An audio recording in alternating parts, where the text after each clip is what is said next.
ભાવનગર શહેરના વોશિંગ ઘાટમાં આવેલ રહી મોટોમાં કોઈ અજાણ્યા બે ઇસમો દ્વારા વાહનોમાં તોડફોડ કરી વાહનોને નુકસાન કરેલ।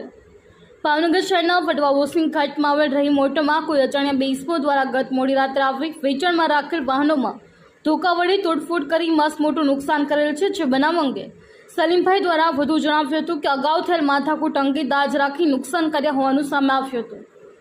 જ્યારે વાહનોમાં તોડફોડ કરનાર બંને ઇસમોને સીસીટીવીના ફૂટેજ પણ સામે આવ્યા હતા, જેમાં બંને ઇસમો દ્વારા ધોકા વડે વાહનોમાં ભારે તોડફોડ કરી મસ્ત મોટું નુકસાન કરેલ છે। હાલ બનાવને પગલે સલીમભાઈ દ્વારા પોલીસ ફરિયાદ કરી કાયદેસરની કાર્યવાહી કરશે તેમ જણાવ્યું હતું।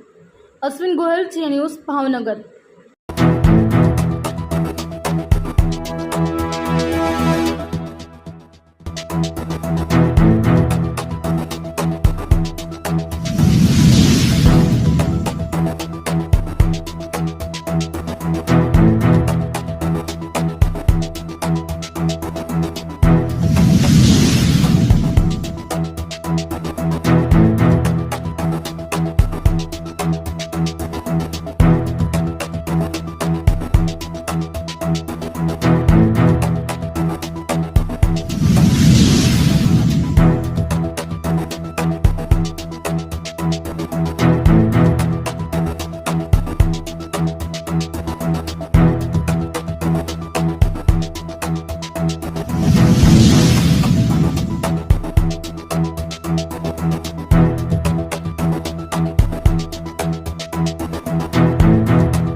મારું નામ સલીમભાઈ અબ્દુલ રહીમભાઈ મીરા છે। મારું વાસણગેટની સામે રહીમ મોટર ગેરેજ તરીકેનું ગેરેજ આવેલું છે। હવે ત્યાં ગઈકાલે વહેલી સવારે 3 વાગ્યાની આસપાસ લુખ્ખા તત્વો આવીને ગાડીની તોડફોડ કરી ગયા છે। લગભગ 10 થી 12 ટુ વ્હીલ તોડ્યા છે, 2 4 વ્હીલ તોડી છે અને એક રિક્ષાના કાચ ફોડ્યા છે। હવે 2 દી પહેલાં એ લોકોની યારે અમારા ભાઈના છોકરાની કાંઈક મગજમારી થઈ છે, એના અનુસંધાનમાં આ લોકોએ આવું કર્યું એવું લાગે છે। અને અવારનવાર આ લુખ્ખા તત્વો અહીંયા આવીને આવી રાગારૂગી કે સામાન્ય નુકસાન કરીને વયા જાય છે, પણ અત્યાર સુધી અમે કોઈ એની માટે ફરિયાદ નથી કરી।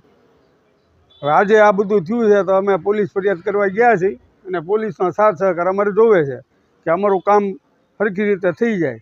બાકી તો હવે જે નુકસાન થયું છે એ તો થયું જ છે, એનું વળતર કાંઈ અમને મળશે નહીં, એ તો અમારે જ ભોગવવાનું છે।